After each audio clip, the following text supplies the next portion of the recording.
Oh man, Fairy Tail 314. Definitely a good chapter. I want to start off right there. I want to say definitely a good chapter. Unlike last week, it feels like Hero's fluctuating. It's like one week it'll have a chapter that's like, oh shit. Then next week it's like, whatever. And this week it's like again, oh shit. So, I really enjoyed this chapter. I think it was done very well. First of all, we find out Kagura's motives. Very legit. Pretty much about her brother, I guess it's Simon now, or Simon, I don't know how you say it, it's been a long time, but basically that, he was killed and whatnot, and she wants to avenge him. And I look back and I remember, wait, how did he die again? And in all honesty, it wasn't that really, like, Jalal necessarily killed him. If I remember correctly, didn't he jump in the way of one of Jalal's blasts when he was going at Erza? So there's a technicality in there. She'll probably find that out eventually and then feel sort of dumb, I'm guessing, Kagura, because at the end of the day, he really didn't kill him necessarily per se. He didn't go, you die, bam. It was, he jumped in the way. So when she finds that out, probably in the long run, she'll regret some of the stuff she's done and all these motives that she's had and whatnot. First couple of pages, I guess they're sort of, they kind of can contribute to overall, because Jalal's like, maybe some of that stuff won't happen or whatnot, but for the most part, I was like, whatever, these pages are pointless, it's like, I don't like already how Hero keeps on, like, we get it, there's a big mystery around it, you don't gotta keep reminding us, it's like some, gee willikers, Batman, it's like, we get it that there's mystery, so didn't really care for the first couple of pages, but Erza versus Kagura is really delivering. I'm really, like, pleasantly surprised.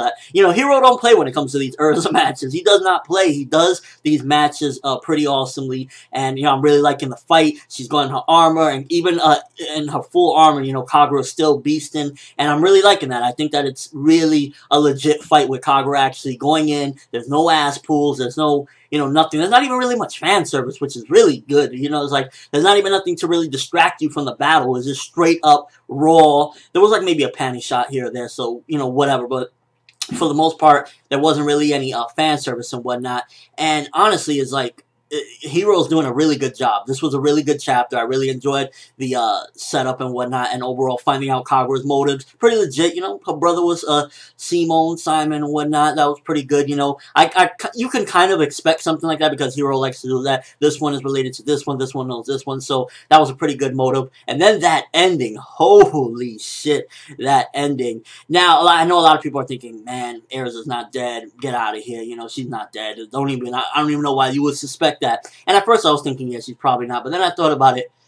Maybe she might be dead, and here's why. The Eclipse plan, which, technically she's still dead, yeah, but what if she dies and then when they go back in the past, they do enough to alter time where she's not dead? Just saying, I was thinking about, it's a possibility she could be dead from Kagura's sword, because a lot of people are like, no one dies in Fairy Tail, and while it's still not, she'll be dead forever, but there's a possibility she could be dead, and then they'll go on the Eclipse plan and try to change shit enough so that none of this ever happened, and Erza lives. Just a thought right there. That would be interesting, nonetheless, to see an actual main character die. If Erza dies, I'm going to be very pissed off, I'm not going to lie to you, because that is like my favorite. That is my favorite Fairy Tail character. It's like, there's a select few of Fairy Tail that I really enjoy, and Erza's like, she's the beast. She's the Roanoa Zoro of freaking Fairy Tail. She's it. So if she really died, I'm gonna be disappointed. But at the same time, it also is very good for the story. Like, holy shit, And again, like I said, it's a possibility because of the Eclipse plan. Going back in time will change that. But what do you guys think? Is Erza actually dead? Me, I'm like maybe 60-40, just as far as like me hoping that this is something interesting, and I'm like, okay, maybe, yeah, she will be dead from Kagura's sword. Kagura is gonna get eliminated and whatnot for using her sword and, like, killing her straight up and right there, and then Erza will have to be revived by basically time, manipulating time. Well, they'll definitely use the Eclipse plan if Erza's dead, without a doubt. And yeah, really good chapter, honestly. I thought that giving Kagura that motive was pretty legit, because I really didn't even think about what her motive was. I was like, whatever, she's just upset at Jalal for, having everyone as slaves. I was like, that's the extent of it. So to actually have that, her brother was Simon, that was a pretty good touch. And, the battle's been awesome, and then that ending is like, holy shit. I don't know why characters do that, though. When Erza like, I killed him because I wasn't, my will wasn't strong enough or whatever. It's like, you didn't kill him. Why are you gonna, like, really? He died because he sacrificed himself for you. That's the truth. I never understand why they beat around the bush. Maybe, yes, she feels guilty and whatnot, and I can respect that. You know, you feel guilty enough to feel like it's almost as if it was your fault.